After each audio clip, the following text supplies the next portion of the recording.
Well, welcome back to our Bio180 lecture series. Today, we're going to be continuing our exploration of cell processes. And so we've already talked about the major section of membrane transport, and we're continuing our exploration of cell communication. We've talked about cell signaling and receptors, so now we'll finish up this section by talking about transduction pathways and a little bit about responses inside the cell. And then we'll finally continue on in another lecture to talk about cell division. But today, we're going to do a brief overview of transduction, and we're going to talk about different transduction pathways that we want you to know.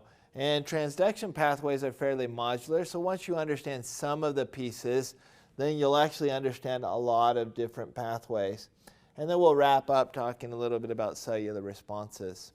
So, first of all, transduction pathways. So previously, we've talked about the events of cell signaling, the process of cell signaling. And we said that all cell signaling starts out with reception. And then generally, pathways can be broken down into transduction, which leads to response. And so we talked about reception earlier in a previous lecture.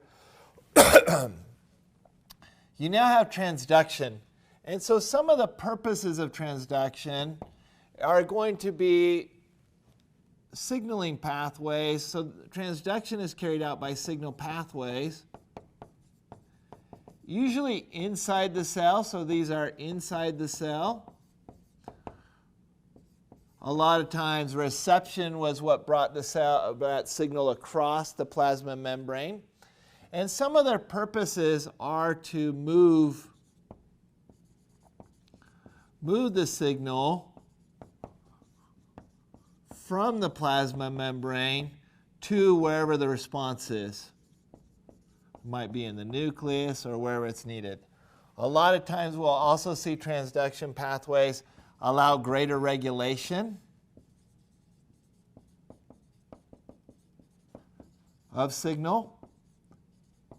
And so in some cases you can have a signal come in, and you can have two different receptor events that will feed in through the transduction pathway into a single response.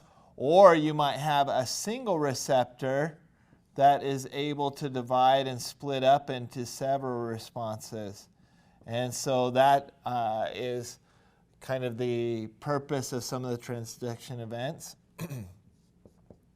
You can also get what we call amplification. So you can have a single signal come in and then be amplified through the transduction response. And so, transduction responses allow for greater regulation and control of the cell communication that's coming in.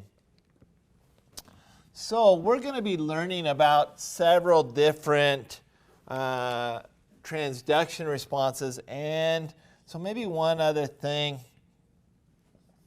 A lot of these transductions are modular, and so they can be, what we mean by that is you'll have a certain transduction like a CAMP pathway, and that might be connected to a second transduction pathway like a phosphorylation cascade. Or today we're also going to see, we're going to take an IP3 module and then we're going to add it to a calcium signaling module. And then you might have your response on the end here. And so you'll see them added to each other, or there might be another signaling pathway on the end. A phosphorylation cascade might be put in here. So they're just modular. And once you understand a couple of these different pathways, it's easy to understand a lot of different pathways that maybe you haven't seen before. As we talk about these modules in here, I'm going to give you kind of a model to think about. And we're going to use what I call a T diagram.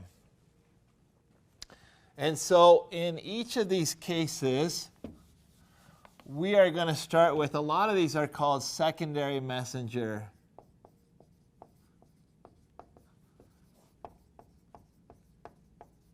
Secondary messenger pathways. And so we're going to have some kind of signal molecule that's created inside of the cell that's going to broadcast that signal or transduce that signal for us. And so in each of these secondary messenger pathways, in general, I want to describe a few general terms to you. First of all, we're going to have the signal itself, the secondary messenger. And so that's going to go in our pathway. And that secondary messenger has to be created from some kind of precursor. Okay, so there's some kind of raw material that we have to make this secondary messenger out of. And then ultimately that secondary messenger is going to be created, and it's going to impact some kind of target. It's going to go and bind to some kind of target somewhere. And then in order to deactivate the signal, we're going to have to take that secondary messenger and create some kind of breakdown product in order to terminate that signal.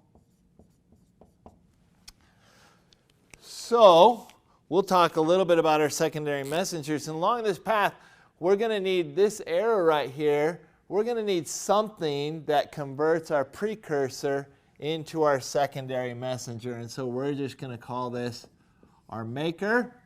And then we're going to have something like some kind of enzyme or protein that is going to take our secondary messenger and break it down. And so we're going to call that our breaker. And then usually our target itself is going to be some kind of protein. So we've got several general terms here that we're going to go through, and we should be able to see these same players in each of our secondary messenger pathways. And so let's start looking at this T diagram by looking at a pathway. One of the first ones we'll go over is cyclic AMP. So cyclic AMP is a secondary messenger. A lot of times we just write it as CAMP. And that's going to be our secondary messenger. And so we'll look at how a CAMP pathway works. So I'm first going to draw out the T diagram for it, like this format right here. And then we'll go over to the other board and we'll draw out the players and see how this all works. So CAMP, cyclic AMP, has a structure. It looks, so it's a nucleotide or a modified nucleotide. So this would be the A part right here. This is adenosine. And then this is our ribose sugar. And then CAMP is made out of, actually, so we're going to draw O, phosphate. I'm just going to draw some of the important elements.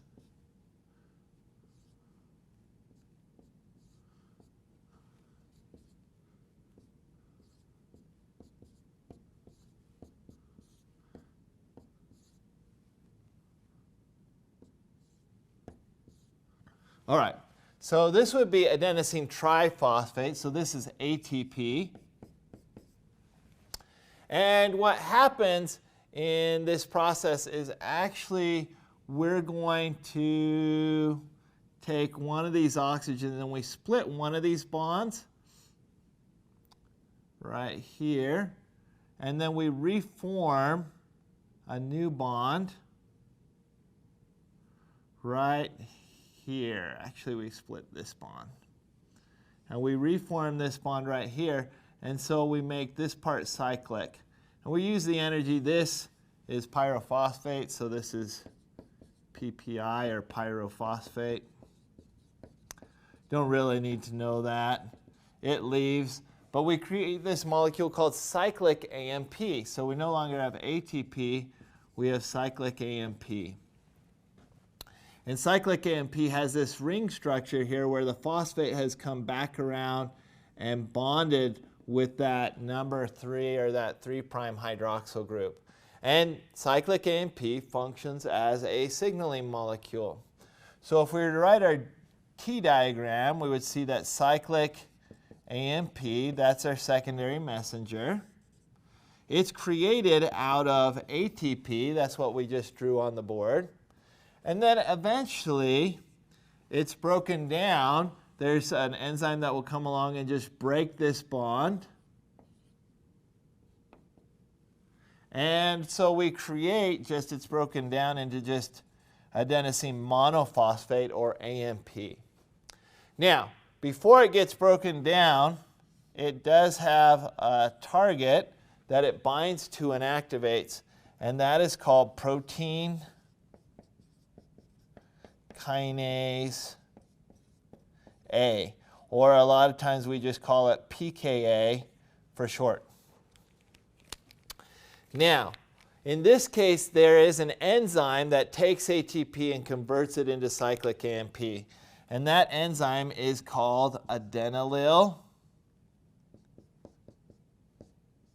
cyclase.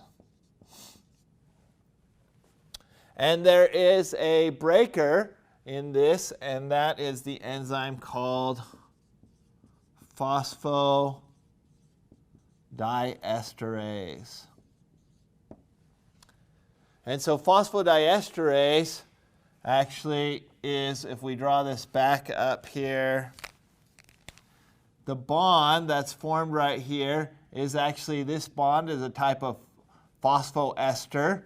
And so this phosphodiesterase is just an enzyme that breaks that phosphoester bond or hydrolyzes it into forming AMP. So that's our T diagram. Now let's go ahead and take this T diagram. These T diagrams are a short, simple way of remembering all of the different players and participants in this particular module. But let's go ahead and draw out, what does this look like inside the cell? What do the different players look like? So we're going to start out drawing a membrane on the board.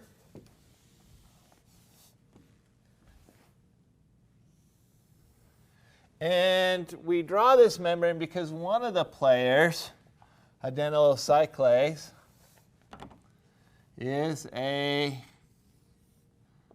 so here's adenylyl cyclase.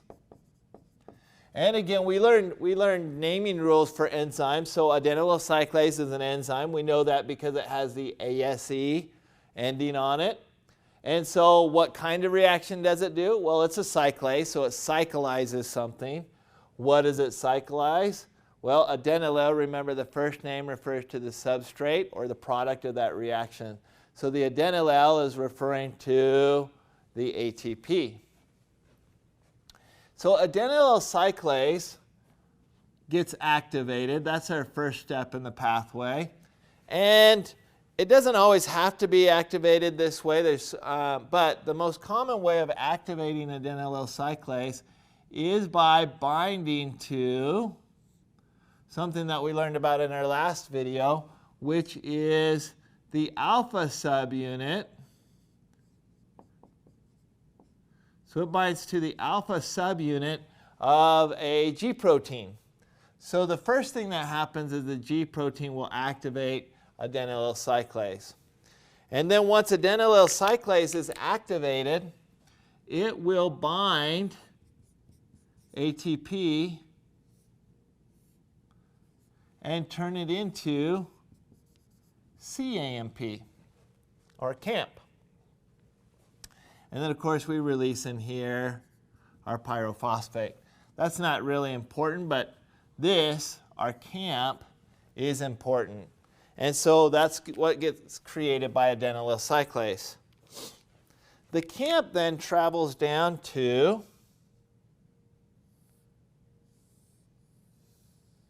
our second protein, which is protein kinase A. Now, protein kinase A has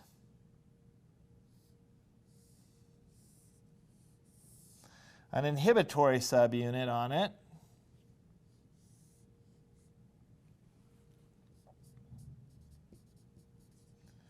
So the way that protein kinase A actually works, it's made up of two subunits. There's the kinase. In fact, we'll change this. And then there's the inhibitory subunit. And so these two together make up protein kinase A.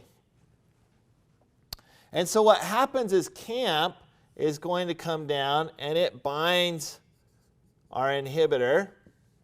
And when it binds the inhibitor, it causes a conformational shift that allows it to come off. So the inhibitor, when CAMP is bound to it,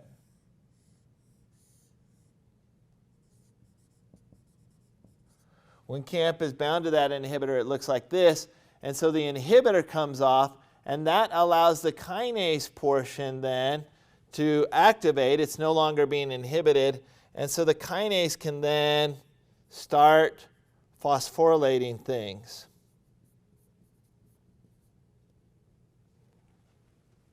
And it will phosphorylate whatever protein it's designed to phosphorylate in that cell. And so this is right here, removal or disassociation of the inhibitor by CAMP. And so that's the activation of this pathway. Adenylyl cyclase will create CAMP from ATP. CAMP comes down and binds the inhibitor of protein kinase A.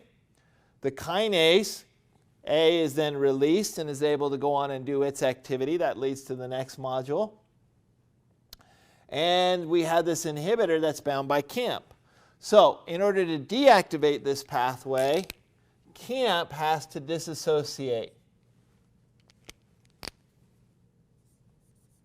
And as soon as CAMP dissociates, remember that is just a ligand on this protein or receptor, so it comes on, but it will only stay on for a certain amount of time. It will eventually come off. And when it comes off, we have another enzyme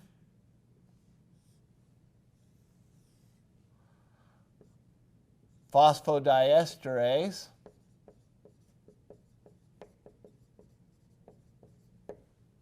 that will then break down CAMP. So CAMP goes through phosphodiesterase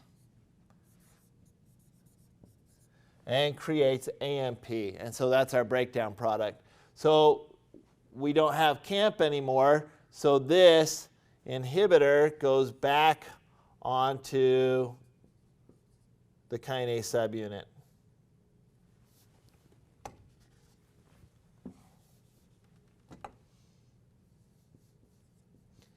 And so we're going to inhibit the protein kinase A again, and that's how we deactivate that pathway. Of course, up here, as long as adenylyl cyclase comes in, we can chew up the cyclic AMP, but adenylyl cyclase will keep making cyclic AMP, and that will keep uninhibiting the kinase. So eventually we got to take out the adenylyl cyclase, and we talked about this earlier, that the alpha subunit will hydrolyze that GTP and then it becomes inactive. And so there's kind of two deactivations that have to take place. We have to get rid of our alpha subunit from our G protein, and then we have to disintegrate the cyclic AMP. But that's more or less the pathway and how a cyclic AMP signaling pathway works. So now let's look at what's called an IP3 secondary pathway or signaling pathway. So IP3 stands for Inositol triphosphate.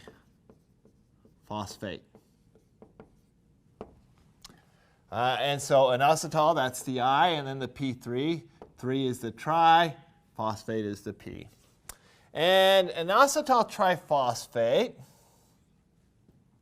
starts out life as a phospholipid. So we would have, let's draw it this way. So it starts out as a phospholipid. These are hydrophobic tails. and then we have a phosphate head. And then that phosphate is attached to a sugar, or a sugar-like molecule called inositol. And then it has some other phosphates on it. And so this molecule here, the inositol, is called phosphatidyl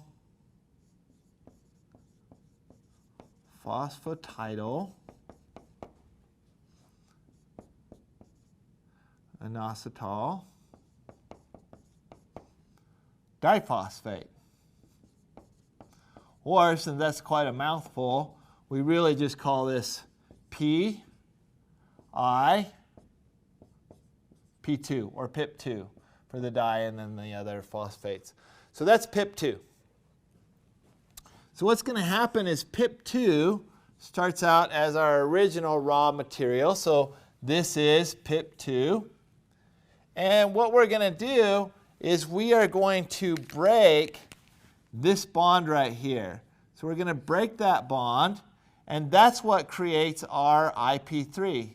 So we're going to have PIP2 that gets created into IP3.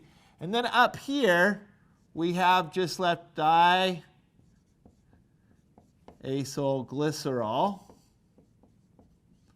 And so this is actually called DAG, DAG.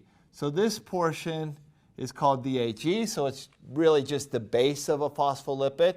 It's got two fatty acids and then our glycerol backbone, and then we've got our IP3 molecule. The IP3 is the important signal here, so we've got IP3, that's our signal molecule. And then IP3, in this case, is going to go down and act on a target called an IP3 gated calcium channel. And so IP3 is going to bind to this calcium channel, and it is the ligand for it, and it's going to cause that calcium channel to open. So that's our target. Eventually, our IP3 is going to get broken down. We're going to come along and break these bonds to phosphate.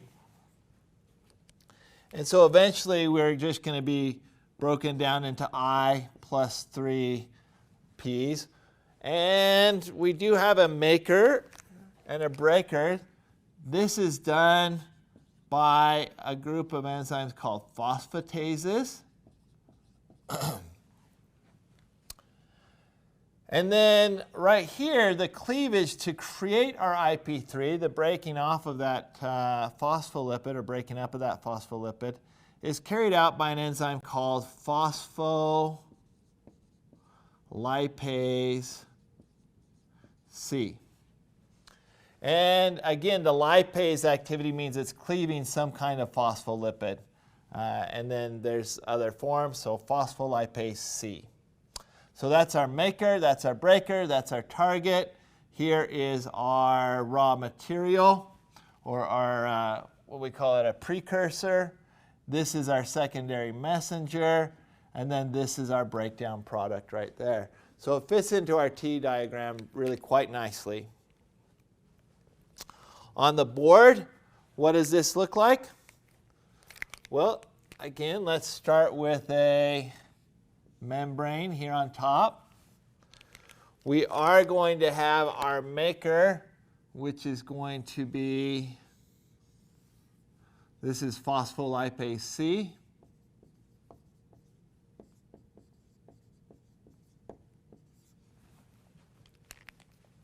And it has a little active site right here. And we're going to need our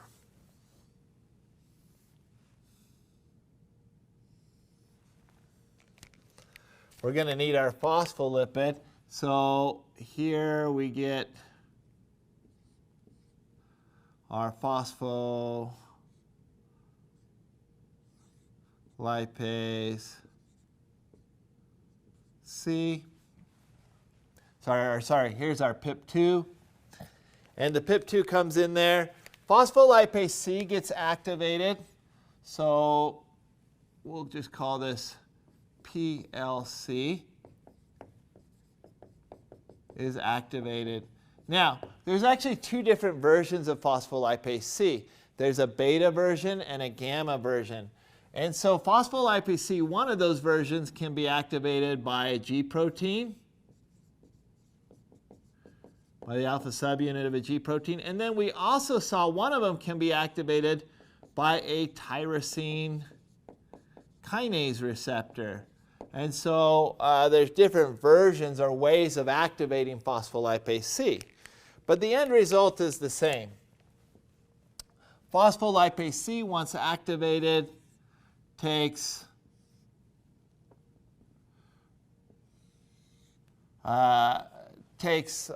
PIP2 and creates a molecule of IP3, and then also creates a molecule of DAG.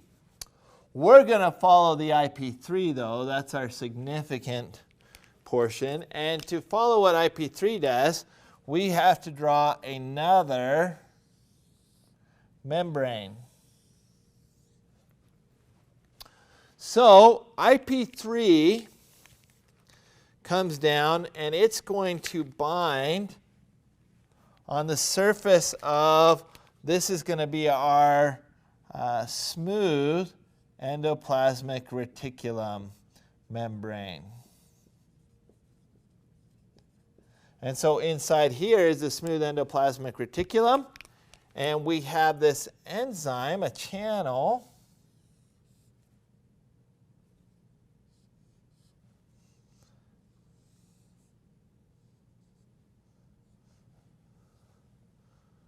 so here's the whole of my channel. And so this is an IP3 gated, meaning that IP3 controls the gate of that. IP3 gated calcium channel. And what that means is that IP3 is going to come down here and it's going to bind to that channel. So we have binding. And when it binds to that channel, so we'll come over here. And we'll just say that right now that channel is closed. So here's our gate right here. So this is closed. And IP3 can bind to that channel. And when it does,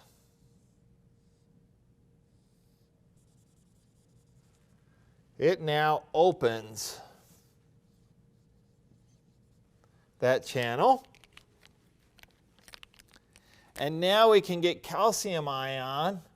So calcium ion, the smooth endoplasmic reticulum has a large amount of calcium ion. And that calcium ion, when the channel's open, can leave and start to come into the cytosol area. And so we go from the closed conformation to the open conformation. So this is a conformation shift.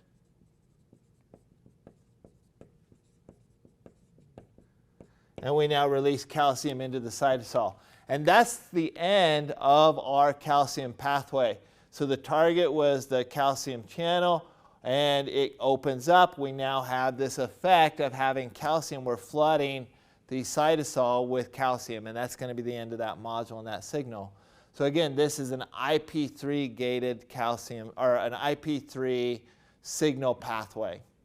Now, we're going to leave this drawing up here because we're going to come back over here and use that as a base to show another signaling pathway.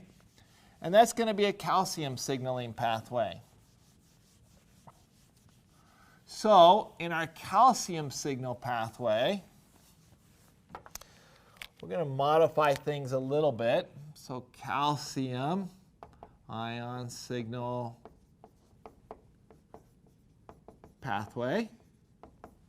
So in this pathway, calcium is going to be our signal molecule. So we'll put calcium ion. The one trick is calcium is an element. So we can't really make it and we can't really break it. So our model is going to have to be modified slightly in the sense that calcium, we don't make it or break it, but we do change its location. And so the calcium right here that's significant is in the cytosol. Whereas before, we're going to have calcium, the raw material or the product is still calcium ion, but this is located in the smooth endoplasmic reticulum. So here, calcium in the smooth endoplasmic reticulum is inactive. It's not a messenger. But when it's in the cytosol, it does act as a messenger.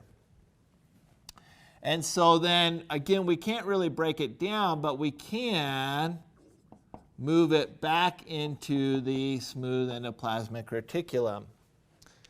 And so our maker in this case is going to be, we've already learned this one, our maker is the IP3 gated calcium channel. And so that's the pathway by which smooth endoplasmic reticulum calcium can enter and become cytosolic calcium. And then over here, our breaker, we've got to put that calcium back into the endoplasmic reticulum against its concentration gradient. And so we are going to use something called the smooth endoplasmic reticulum calcium pump. And so that's referred to as the CIRCA pump. CIRCA stands for smooth endoplasmic reticulum, and then the calcium is the Ca part. And so we have a CIRCA pump that's going to do that. In the meantime, while the calcium is inside the cytosol, it has a target that it's going to bind to. And that target is going to be a protein called protein kinase C, or we just abbreviate that and call it PKC. Protein kinase C is a kinase. It phosphorylates. Remember, kinases are proteins that take ATP and transfer the phosphate to something else. So this kinase actually is going to transfer that phosphate to other proteins. That's why protein is the first name. Kinase is the second name. C just designates it from other protein kinases. With our CAMP pathway, we saw protein kinase A, and so this is just protein kinase C. Some of you might be wondering, is there something in between like a protein kinase B? And the answer is yes, there is a protein kinase B, but it's involved in another pathway that we're not going to go over. So we have protein kinase C as our final target. Coming up here on the map, notice that we can use the same map. This is how things can become modular. IP3 gated calcium channel was a target for our IP3 pathway, and now it's the maker of our next pathway. So we can actually come over here, and we saw the activation of our calcium channel that released our secondary messenger calcium. And so we just need to extend our membrane up here a little bit. And we find that calcium itself will bind to this protein called protein kinase C.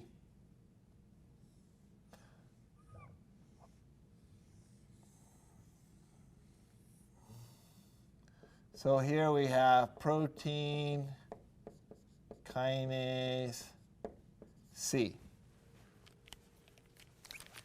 And so the calcium is going to come in and it binds. And then there's another thing that binds as well.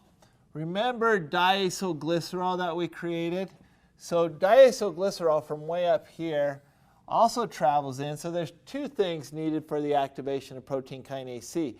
We have to have diacylglycerol bind into one pocket, and then we have to have calcium bind into another pocket.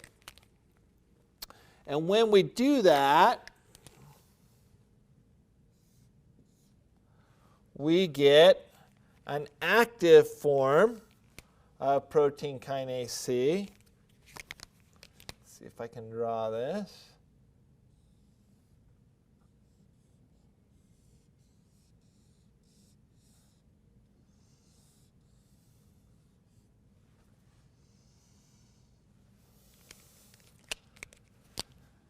So now we have calcium in our active site. We've got DAG in that active site. And we're just going to say that that now opens up some kind of binding site for other proteins. And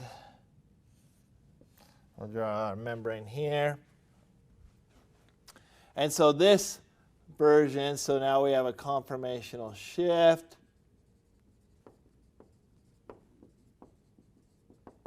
And that conformation shift was caused by the calcium and the DAG binding to it. And so now we have active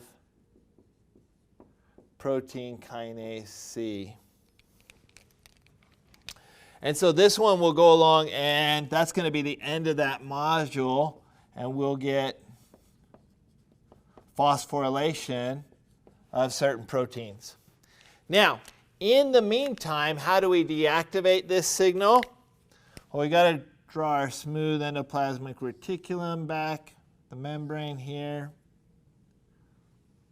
What's going to happen is there's one final protein in this pathway, and that is our circa 2 pump.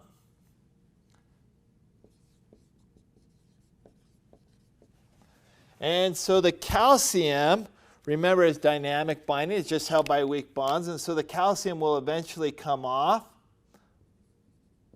And the calcium then is pumped back into the smooth endoplasmic reticulum. And of course, this is a pump. So as we learned earlier in membrane transport, that does require ATP in order to function, in order to power that process. This is an active transport process. And we're going to remove the calcium then out of the cytosol and put it back in the smooth endoplasmic reticulum in order to deactivate this pathway. So that is, we've combined two pathways. We first started looking at an IP3 signaling pathway, and then we saw calcium acting as a secondary messenger to activate its target, protein kinase C. We saw how that calcium signal could then be broken down by importing it back into the smooth endoplasmic reticulum using a circa pump. So that is our third pathway, actually.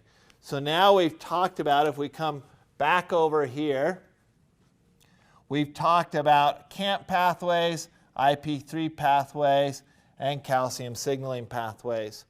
Our final transduction pathway that we're going to talk about is very common inside the cell, and it doesn't fit our T diagram as well as some of the others because it does not actually involve a secondary messenger.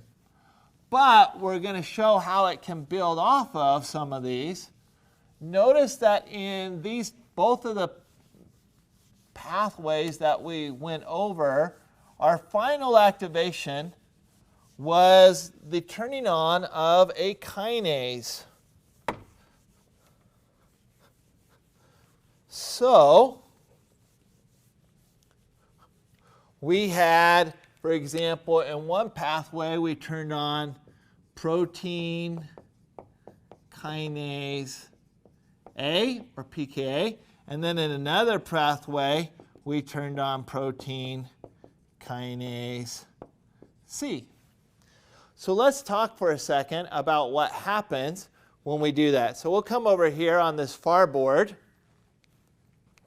and we're going to have a protein. Let's focus on protein kinase A. So we have pKa up here.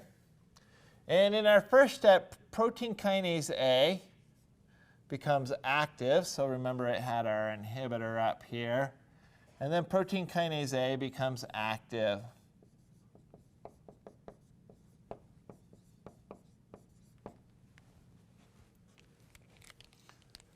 So this was our inhibitor. Now, protein kinase A is going to work on a second kinase. So we're going to call this kinase, we'll just call it kinase 2. That's not a specific name. It just says it's the second kinase. And so the second kinase starts out inactive. So we'll write inactive right here. And then what happens is protein kinase A acts as the enzyme to take ATP. It gets converted to ADP. And then it transfers that phosphate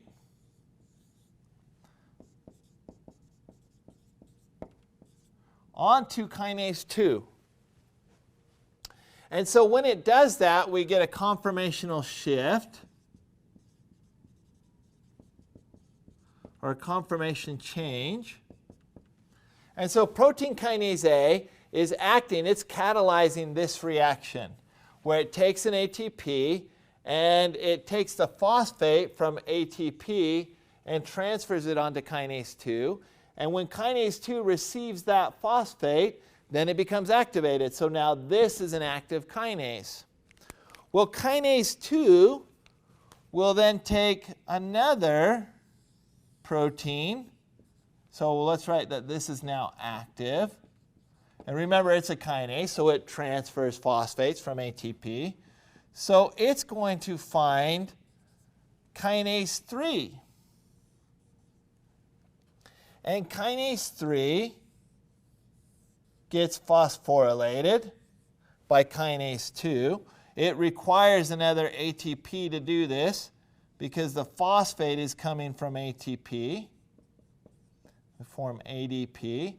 And now this kinase is active. Over here we had inactive. We still go through a conformational shift. I'll just abbreviate that as a CS there at the bottom. And so once again, kinase 2, because it's active, can go find kinase 3, bind to it, and create this active kinase 3. Kinase 3 then can actually take some other protein. It could be another kinase, but we're just going to say this is a protein. And that protein can then be activated by phosphorylation. So we'll need another ATP.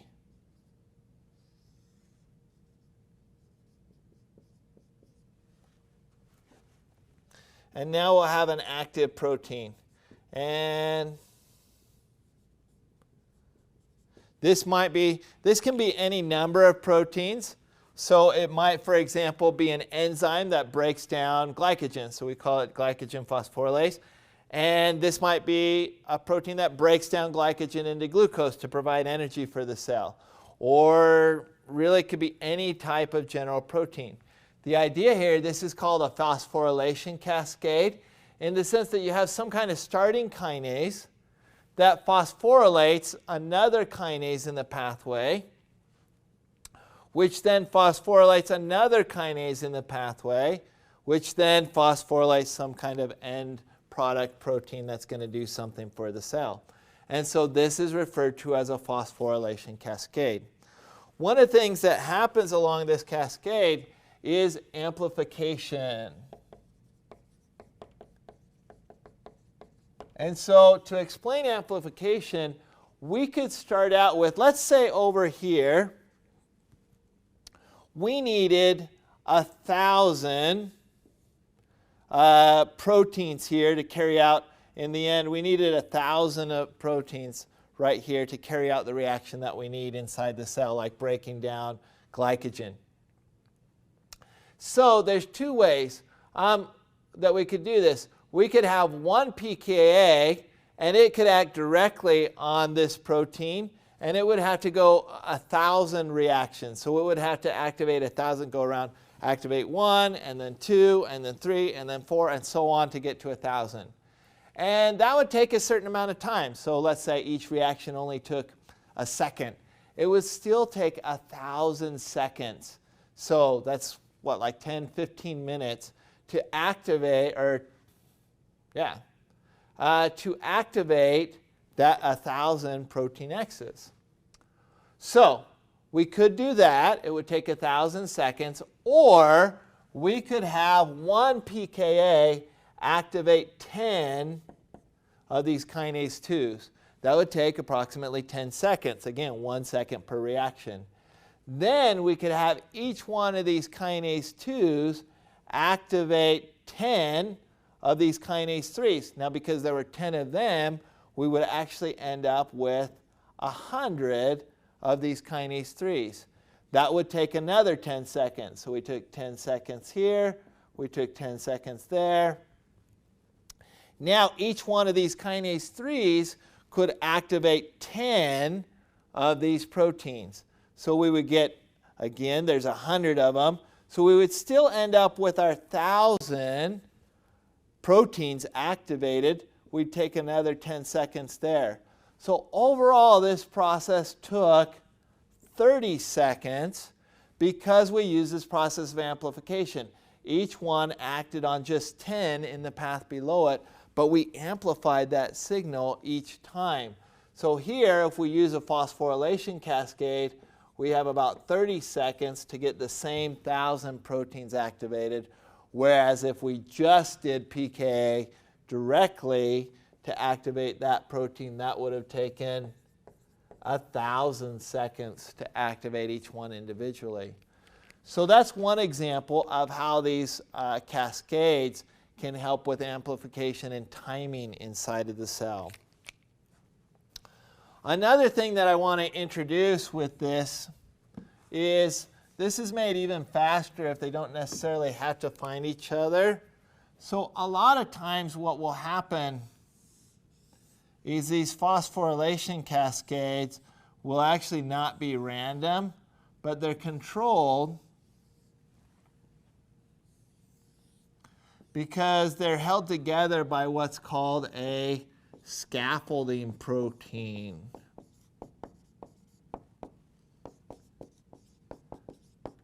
And so you have this really large protein complex that will hold kinase 2 and kinase 3, and sometimes there's even a slot up here for pKa or whatever it might be. So pKa comes into this slot, acts on kinase 2, acts on kinase 3. So sometimes scaffolding proteins will help hold all of these different proteins that we've drawn here together. So I just wanted to mention that briefly. But that's what a phosphorylation cascade looks like. And it's another type of signal pathway. So when we come over here, so I wanted to explain what that was first. When we come over here and look at our T diagram with it,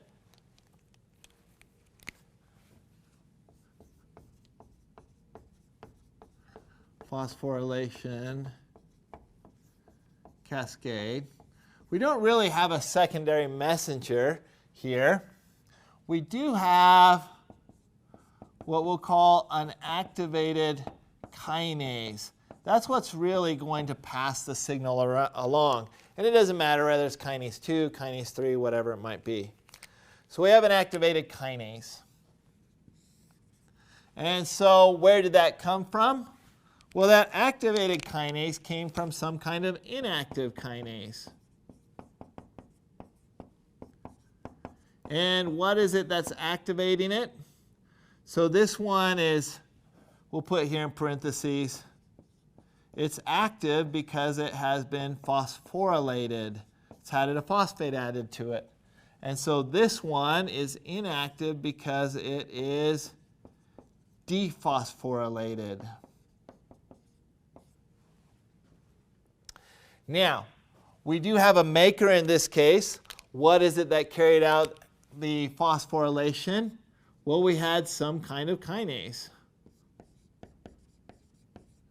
So this started out as protein kinase A. It didn't have to be. It could have been protein kinase C or protein kinase B. But we had some kind of kinase that inactivated this phosphorylation. We do have to break it down.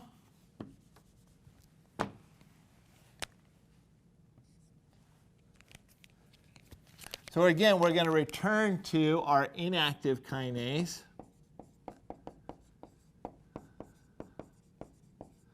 Again, it's dephosphorylated.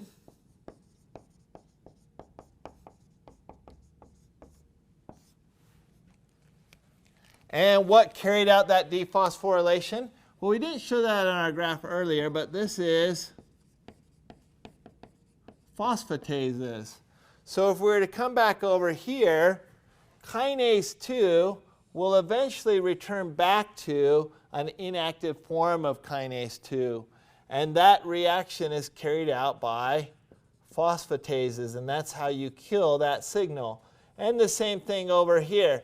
You're going to have phosphatases that will simply remove that phosphate. They're going to cleave that phosphate off of there, and that returns it to the inactive form.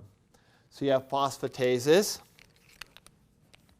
And then the activated kinase, if we come back over here, what's the target of the activated kinase? Well, it's the next kinase in the pathway, or protein enzyme in the pathway.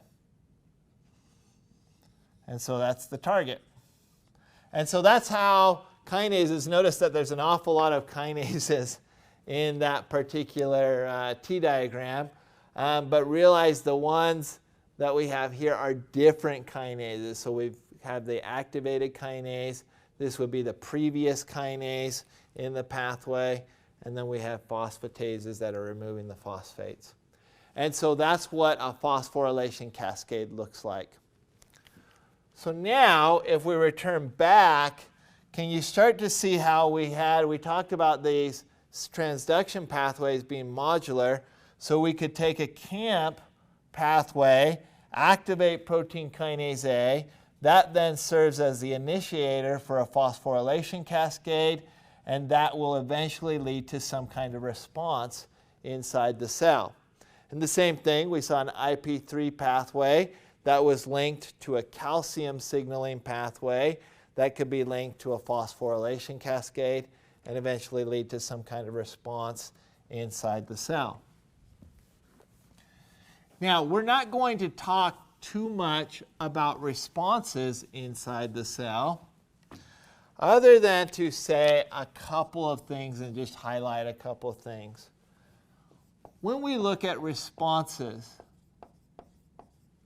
inside of a cell, so cell responses, there are literally hundreds to thousands of different ways that a cell can respond to different signals, and responses can vary from one type of cell to another. But generally, we talk about three overall responses that might happen in a cell. One of them might be a metabolic response. And so what we mean by that is enzymes are activated to either break up, to carry out enzyme reactions. To carry out or stop metabolic reactions, so chemical reactions.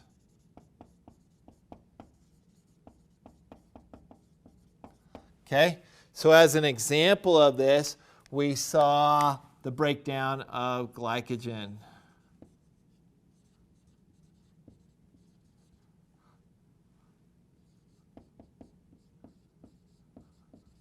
Okay? So that's one kind of response. A second kind of response that you can have is a cytoskeleton rearrangement.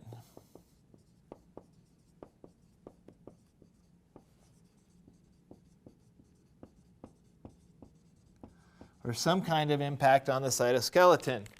And so the examples of cytoskeleton responses, there's several of them we might be able to list down here. One might be the formation of, we saw in vesicle transport, when we were talking about cell transport, we saw the formation of pseudopodia. So we would have actin filaments that would polymerize and surround a bacteria to form a food vacuole. So you could say the formation of pseudopodia in phagocytosis. That is controlled by receptors and a signaling pathway. Muscle contraction.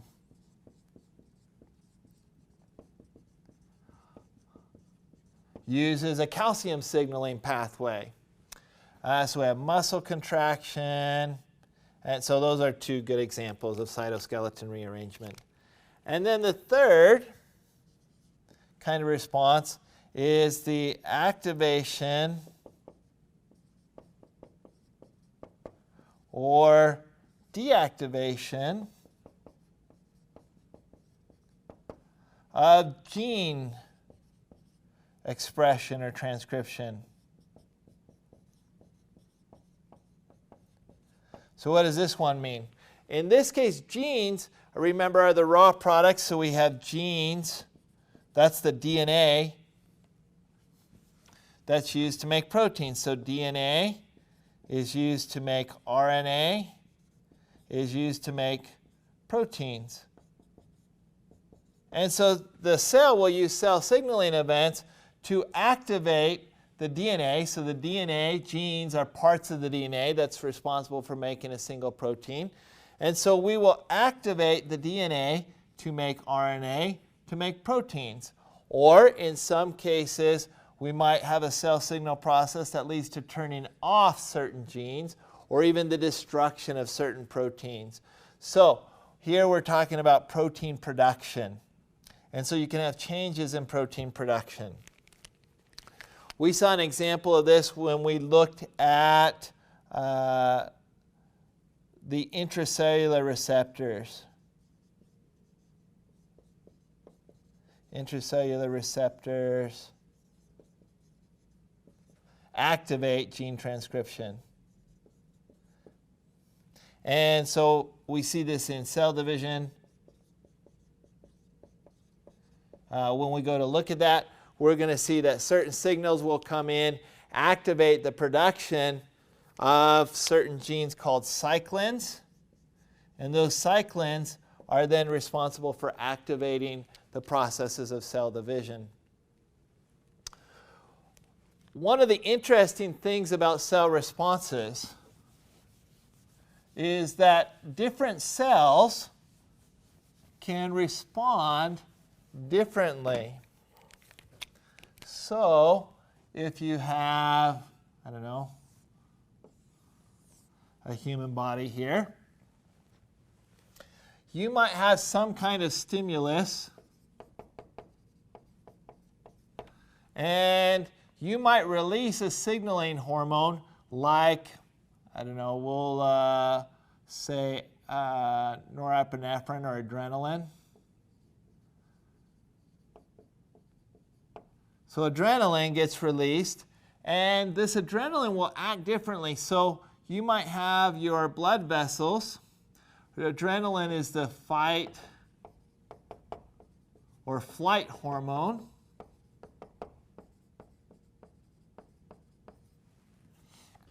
And so when adrenaline is released, it has different impacts. So when adrenaline reaches the blood vessels, so you have your blood vessels in your organs. This is just a summary of all your organs. And it will actually, adrenaline will impact these blood vessels by closing them or restricting in the organs. Restricts blood flow. But in your extremities, like your arms and your legs, adrenaline will actually increase blood flow to those cells. In your eyes, it will actually cause dilation. So here, it causes dilation. In your liver, it causes the release of glucose.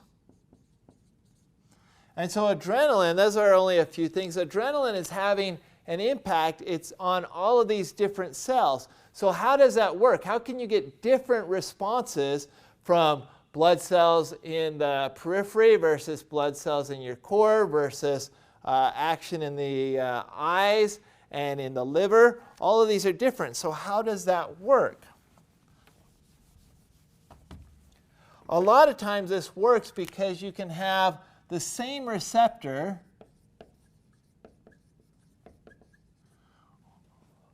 but they will act on different sets of proteins. And so you can even have the same transduction pathways.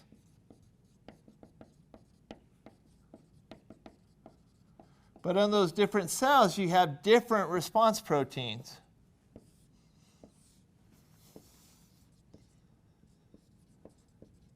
Response A. So these are different.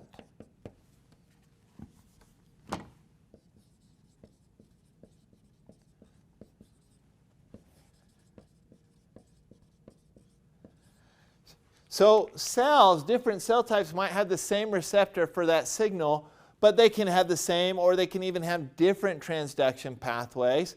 And then they would certainly have different response proteins, so that the same signal can come in and might lead to gene expression in some cells, a cytoskeleton rearrangement in others, and a metabolic response in other cells. And so signaling, you can again be modular and you can change, but you'll have different responses from the same signal because there's different sets of proteins responding to that signal inside of the cell. So that's just a little bit of a discussion on cell responses. So if we come back over here, we've now looked at and explained phosphorylation cascades, and we've talked a little bit about cell responses. That's going to conclude our video for today's lecture on transduction pathways and cellular responses. We'll see you next time when we talk about cell division.